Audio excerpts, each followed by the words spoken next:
I'm Aislinn Green, and this is Unpacked, the podcast that unpacks one tricky topic in travel each week. This week, we have another episode in our series, If These Walls Could Talk, which explores the stories and secrets hotels can reveal about the places we visit. And this time, we are headed to one of the most iconic spots in Hawaii for hotels, Waikīkī. Our guide in this episode is Jennifer Flowers. Jen is Afar's senior deputy editor, and she heads up all our hotel content. She puts out things like our annual stay list, and she's just very much steeped in the world of hotels. And she's been that way since, well, birth, I guess. We actually call her Afar's Eloise, really, because both of her parents were in the hospitality industry, and she literally grew up in hotels. She also knows Hawaii really well, as you'll hear in a moment. Hi, Jen. How are you? Hi, it's great to be here. Yeah, I'm so glad to have you. I mean, I'm excited about this story. I think it's a really interesting look at Waikīkī. I'm curious to know what inspired you. Why did you want to report this story? Well, I've been going to Honolulu for as long as I can remember, and Waikīkī has always been this kind of phenomenon to me. It's this kind of crazy, shiny strip with Gucci, Chanel, Prada stores lining it. I also went there as a kid. I used to play in the waves there. So it's a place that kind of held two different kinds of meanings to me, like this sort of outsider meaning. And then, of course, my family's from there. So this sort of insider local meaning. So I was always just kind of curious to know what it means to locals today and what it has meant in the past. And did you spend a lot of time there when you were a kid? How often would you go to Waikīkī? So I grew up going there almost every summer to see my relatives. My mom is actually from Hawaii. She's Japanese American, third generation. And my parents actually both worked in the hospitality industry there and met there. And so we just used to kind of grow up. I have these great memories of having picnics on the grass near Waikīkī, actually. And I have this big vision of this enormous bucket of Kentucky Fried Chicken that we used to eat together, my brother, my aunties, and my family friends on a lawn. So it was always kind of part of the background, but just wanted to dig a little bit deeper and figure out kind of what is Waikīkī? Is it a place just for tourists, or is it a place where there is a true sort of authentic connection to local culture? And I think as listeners are going to hear, you really do speak with these people who have these deep connections to Waikīkī that maybe you don't always think about as a traveler or a tourist. Yeah. So I thought a lot about my parents' relationship with Waikīkī, how they worked in the industry and also just kind of were not quite part of it. I didn't realize, though, as I started digging into things, how deeply the cultural and historical roots went. Waikīkī actually has a lot of historical meaning for people in the past and also today. It's a place where a lot of locals say they actually want tourists to stay, which is really interesting. So we'll hear in the podcast from Dylan Ching. He's the restaurateur who runs the Duke's Waikīkī restaurant, a very, very famous place in Waikīkī. And he actually told me that many locals want tourists to stay in those resort areas in Waikīkī rather than in Airbnbs in their community, which can be very disruptive and lead to skyrocketing rent and kind of impact the culture of the place. So it's actually a place that has that kind of commercial importance, but again, that kind of deep historical, cultural root that it turns out visitors can tap into, which I thought was very exciting. And it's exactly what I discovered when I went there with that mission in mind.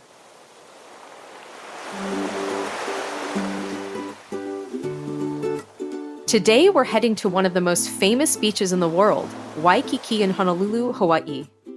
Every year, 4 million tourists visit this 2-mile beach on the island of Oahu. My mom was born and raised in Honolulu as a third-generation Japanese American, and she started her career in hospitality in the city like so many locals do. Honolulu is also where she met my dad, who moved here from Seattle to work at a hotel. I've spent many summers visiting my relatives in Honolulu and playing in the waves on Waikīkī Beach, which is, of course, ground zero for tourists. The area is lined with luxury shops, and it has some of the most beautiful hotels in the islands. While spending time on the beach is always fun, for as long as I can remember, the whole thing has always felt a little bit like a tourist bubble, and, well, a little inauthentic. I was thinking about all of this on a recent trip to Honolulu. I had read that Waikīkī had been a sacred place for the native Hawaiians long before the first beach umbrella appeared. In the 19th century, this was where Hawaiian royals, including the famous King Kamehameha, vacationed. It's also where they surfed, which is something that at the time only royalty was allowed to do. Waikīkī was also known as a place of healing. There are freshwater springs that flow into the ocean here, which according to local tradition can cure illness and ease pain. It got me wondering, what happened to that legacy once hotels started arriving on the scene? Do those deep Hawaiian roots still exist in Waikīkī? And if so, can Waikīkī's hotels truly connect visitors to these roots? Fortunately for me, a few people in some of Waikīkī's most famous hotels were willing to meet and do what locals do, talk story. My first stop is the famous Royal Hawaiian, which opened in 1927. If you've been to Waikīkī, you might recognize it. It's that big rose-colored hotel constructed in a Spanish Moorish style with these grand arched entryways. No surprise that its nickname is the Pink Palace of the Pacific.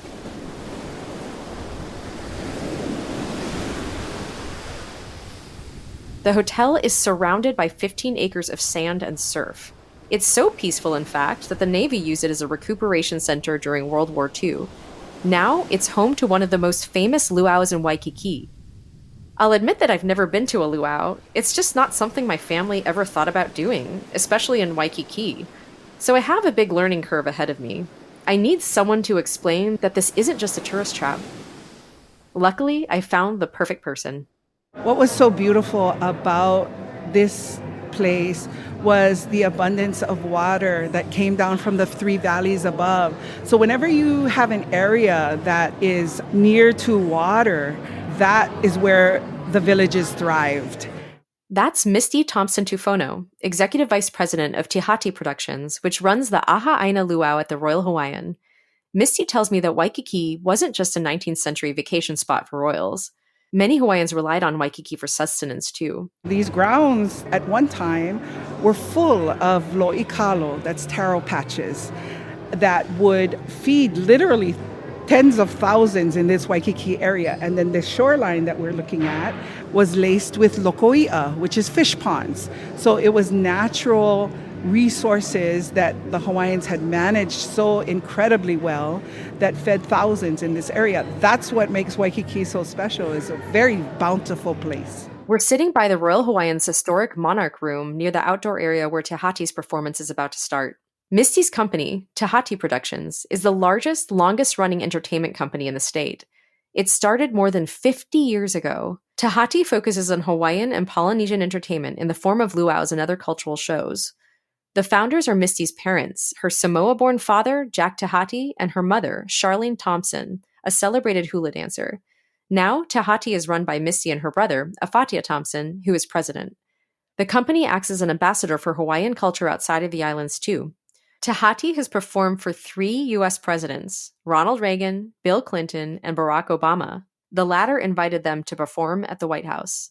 Today, Tihati remains a local business, employing more than 600 area dancers, singers, MCs, musicians, technicians, and more.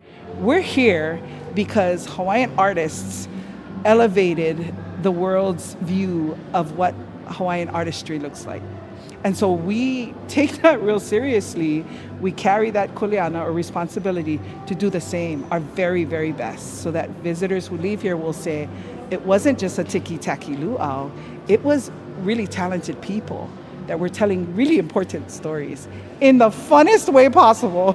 That's not an easy thing to do. Misty says that while the purpose of a luau in a tourist setting is to entertain, it's also an opportunity to teach visitors about Hawaiian culture with as much authenticity and integrity as they possibly can.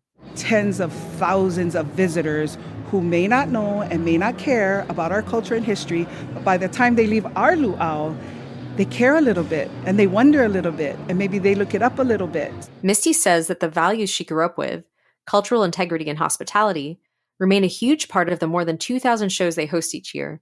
Through each luau, they can also connect with Waikīkī's roots. As Misty shares this history, we hear a beautiful and haunting sound that she says indicates the beginning of a show. That's the blow of the conch shell. The conch shell in all of Polynesia is always used to direct attention to something. Most times it was because an ali'i was coming, a royal was coming, or this is the sound that tells us that something is about to begin.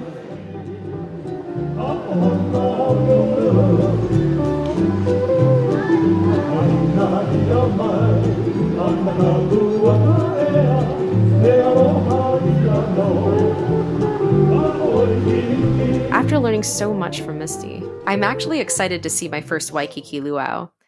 The skies above me are still blue as the hula dancers take to the stage. The backdrop? The blue waters and the white sand beaches of Waikīkī. The show is 3 hours long, and it reveals different eras of Waikīkī.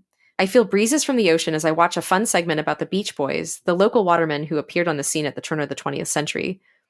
They introduce tourists to their surfing lifestyle in exchange for tips. And then, as the sun sets and the skies grow inky, the hula skirts get brighter and the dancing even more dramatic. A display of fire knife dancing lights up the sky, and I'm dazzled. But the show isn't just about dazzling visitors. As the fire dancers throw their flaming blades in the air, the MC explains that it's called Siva Afi, and it's a Samoan art.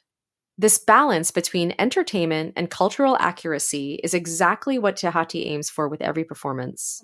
We celebrate our Polynesian cultures, but what I really want people to know is as we celebrate those things, recognize there's a difference, that is not Hawaiian, that is an influence from another South Pacific culture that definitely has ties to Hawaii, but is not Hawaiian. For example, people often see Samoan fire knife dancing and Tahitian drumming and think those things are Hawaiian.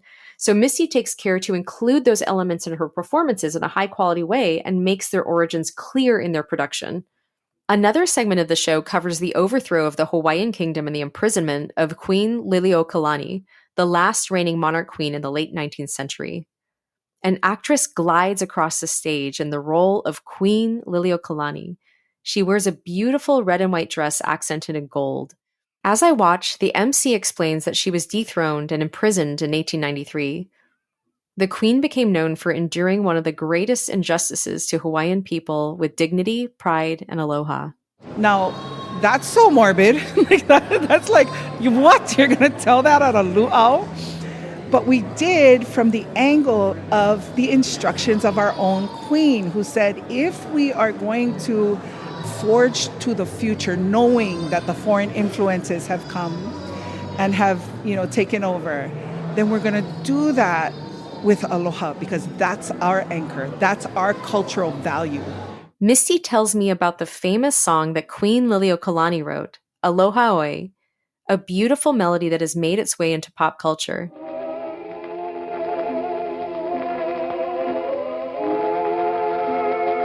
Many people think it's a farewell song, but it actually isn't.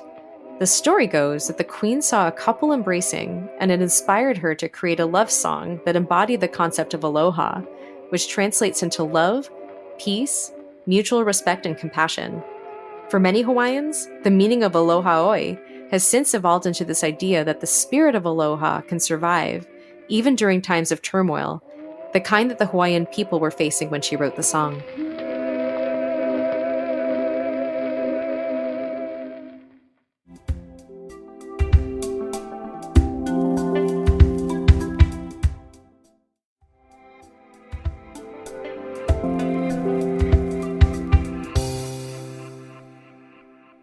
My next stop is the Outrigger Waikīkī Beach Resort, home to the famed Duke's Waikīkī restaurant. This is a go-to brunch spot whenever my local relatives need to impress out-of-towners with an upscale vibe and Waikīkī beach views, although my Auntie Elaine always complains about the parking here. It's got a great setting on the beach, and it's actually got really good Portuguese sausage, a local specialty, on the brunch menu. There's a reason why kings and queens vacationed here. The weather, the ocean, the vibe, the water, everything is so special. So for me, I was just fortunate that I ended up here and got to just it be part of my DNA, being in Waikīkī. That's Dylan Ching. He was born on Oahu, raised in Maui, and is now the vice president of operations for TS Restaurants, which includes Duke's Waikīkī. So I always feel like Duke's is the place in Waikīkī where locals and visitors can kind of be right next to each other at the bar, and it feels comfortable. You're not in a local bar in, Pearl City where visitors might feel out of place, and you're not in maybe a hotel restaurant where locals might feel like it's not really built for them. The restaurant is named after Duke Kahanamoku, the late surfer who made the sport famous around the world and surfed the very Waikīkī waves you're hearing. A native Hawaiian waterman, Kahanamoku won 3 Olympic gold medals for swimming in 1912 and 1920.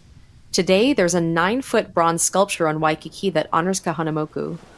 Dylan is taking me around the restaurant, which doubles as a museum to both the Duke and the sport of surfing.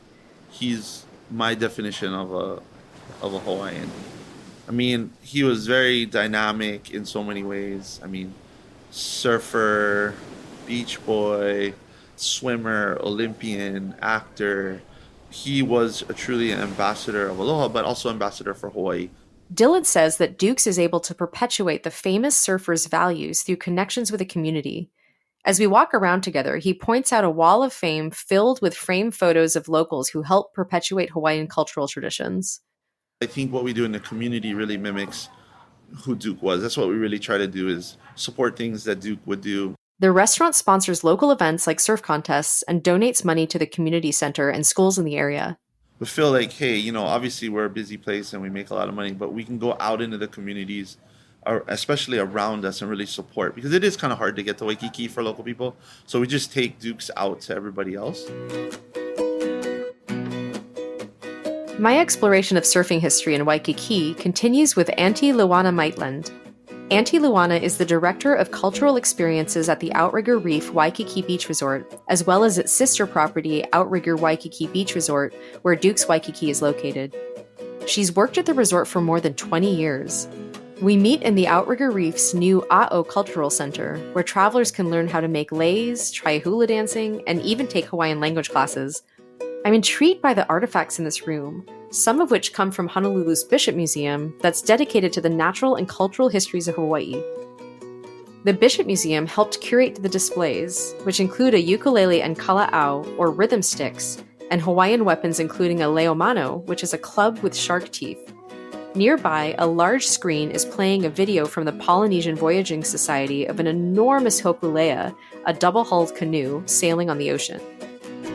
That's the voyaging canoe that circled the world.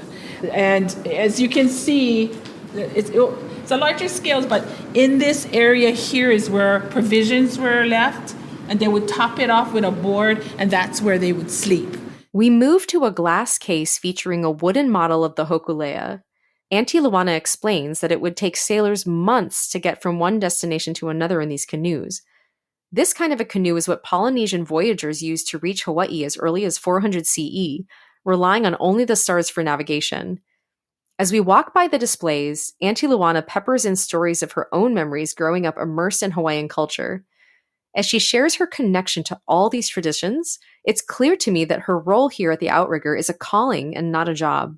I was fortunate enough to belong to a hula club at our church, and I was there with Grandpa. My grandfather was a reverend.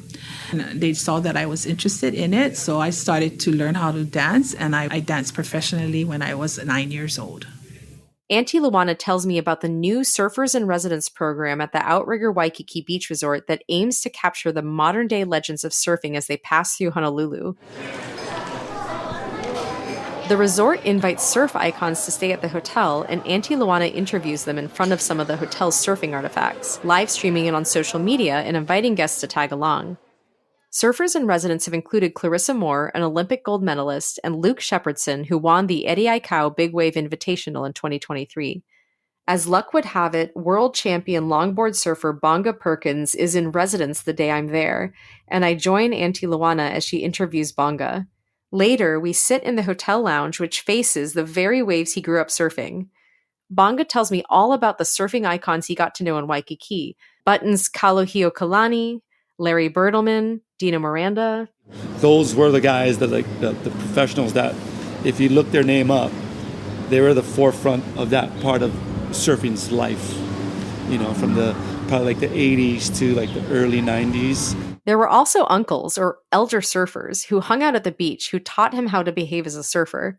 Uncles like Sammy Steamboat, a first-generation beach boy, and Rabbit Kakai, who counted Duke Kahanamoku as one of his early surf instructors. That guy kicked my butt a couple of times. His brother, Uncle Jamo, that guy gave me good scoldings because I was in his way. But it's okay because they scolded me, but they gave me the reason behind it, not just scold me and paddle away. And so, I took it and learned from it, and next thing you know, these guys are just on my team, basically. Yeah, good for you. Hey, have a sandwich. Bonga grew up without much, but he spent pretty much every day of his childhood on Waikīkī with his dad and surrounded by the elder beach boys who took care of him, sometimes even fed him, and made sure he was attending school. Like you're adopted, like 20 dads on this beach, keeping an eye on you, making sure that you're safe as well. You know, if you got hurt or something, they'll be right there, making sure that your well-being was good. Bonga will be the first to admit that Waikīkī has changed a lot since he was a kid running around these shores. There's a lot more tourism and a lot fewer beach boys, which many say is a dying culture. But when Bonga comes back here with his 5 kids, all he wants to do is get them out into the waves that hold so much meaning to him. He even named one of his kids after a wave he surfed right here. I was basically born in the sand here, you know. So I have a lot of ties in all little different areas besides not just the people, but spiritually. Bonga credits Waikīkī with keeping him grounded despite his fame. You go off and do it, but you come right back and you walk by and you say hi to all the uncles and your friends that you grew up with, and it just brings you right back to why I did this, why I started.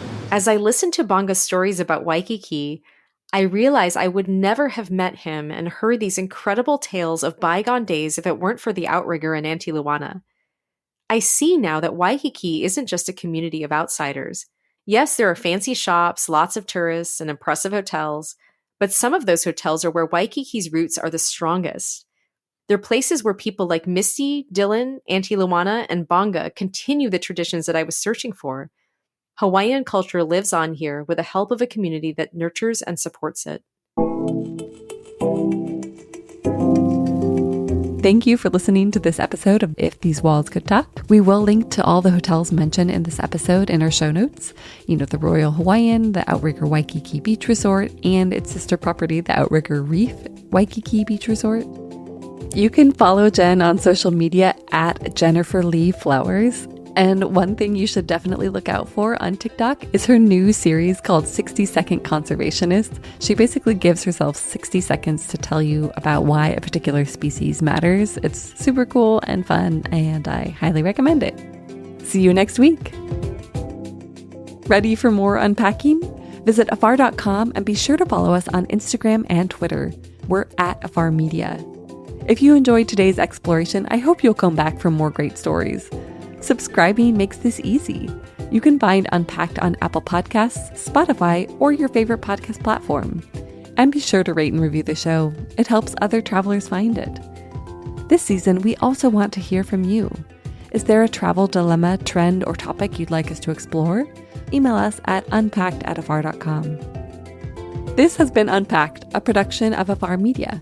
The podcast is produced by Aislinn Green and Nikki Galteland. Music composition by Chris Collin. And remember, the world is complicated. We're here to help you unpack it.